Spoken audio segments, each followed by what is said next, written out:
ఏపీలో గుటకలు అక్కడ ఏకంగా 192 కొత్తగా ప్రారంభం. ఇక్కడ 5 ఏళ్లలో ఒక్కటి ఏర్పాటు చేయని వైకాపా సర్కార్ మైనార్టీలపై సీఎం జగన్ కపట ప్రేమ అంటూ ఏలికల పనితీరు తేటతెల్లం చేస్తుంది.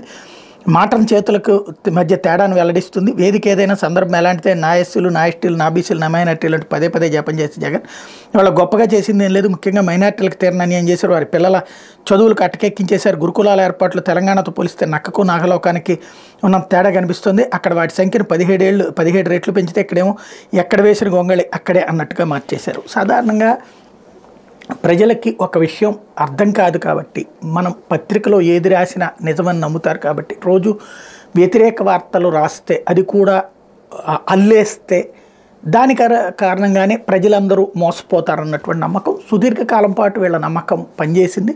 ఇప్పుడు కూడా అలాగే పనిచేస్తుందన్న ధైర్యంతోనే రాస్తున్నారు. ఎందుకంటే తెలంగాణలో గురుకుల పాఠశాలలు ఎందుకు పెట్టారు? వాస్తవానికి అక్కడ KG to PG free education అని చెప్పి 2014 ఎన్నికలకు ముందు కేసీఆర్ హామీ ఇచ్చారు. తెర చూస్తే అది ఎక్కడా చేయలే. ఏ స్కూల్లోనన్నా ఫ్రీ ఉందా? గవర్నమెంట్ స్కూళ్ళల్లో ఆటోమేటిక్గా ఫ్రీ. అది కాదు కదా, ప్రైవేట్ ఎడ్యుకేషన్లో ఫ్రీ వస్తుందని ఆశించారు, రాలేదు. కాబట్టి దాన్ని కవర్ చేసుకోవడానికి ఈ గురుకుల పాఠశాలని పెట్టారు అక్కడ. అది ఓపెన్ సీక్రెట్. అయితే ఆంధ్రప్రదేశ్లో జగన్ చేసినటువంటి పని ఏంటి? పోనీ గురుకుల పాఠశాలల తరహాలో చంద్రబాబు ఇక్కడ ఏం చేశారు? ఆయన 14 ఏళ్ళు ముఖ్యమంత్రిగా ఆయన చేశారు. తెలుగుదేశం పార్టీ చేసింది కదా. ఎప్పుడైనా మరి ఎందుకు పెట్టలేదు గురుకుల పాఠశాలలో? ఒకవేళ ఆయన పెడితే ఏమన్నా తీసేశారా ఈయన వచ్చి? నెంబర్ 3 వచ్చేటప్పటికే అసలు పాయింట్ ఏంటి ఇక్కడ అంటే, నాడు నేడు కింద స్కూళ్ళనే బాగు చేస్తుంటే ఇంకా ప్రత్యేకంగా వాళ్ళ కోసం ముస్లింల కోసం స్కూల్ ఎందుకు పెట్టాలా? ముస్లింల కోసం స్కూల్ అని, ఎస్సీల కోసం స్కూల్ అని, ఎస్టీల కోసం స్కూల్ అని ఎందుకు పెట్టాలా? కేసీఆర్ అక్కడ విడదీసి పాలించాలనుకున్నారు. ప్రజలు అక్కడ ఓడించారు. ఆ గురుకుల పాఠశాలలు పెట్టిన కేసీఆర్ని ఏమైనా గెలిపించారా? ఇప్పుడు రోజు కంపారిజన్ తెలంగాణతో రాసుకొస్తుంది. మరి ఆ తెలంగాణలో అంత అద్భుతం జరిగితే కేసీఆర్ని ఎందుకు ఓడగొట్టారు ప్రజలు? అది కామన్ సెన్స్ కదా. అక్కడ విషయం ఏంటి?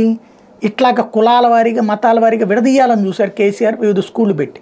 ఆంధ్రప్రదేశ్లో అమ్మ ఒడి అనే స్కీము కులాలకి మతాలకు అతీతంగా ఆర్థికంగా వెనుకబడిన ప్రతి ఒక్కరికి వస్తుంది.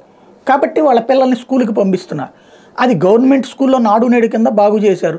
ఇష్టమైతే గవర్నమెంట్ స్కూల్కి పంపిస్తారు, లేకపోతే ప్రైవేట్ స్కూల్కి పంపిస్తున్నారు.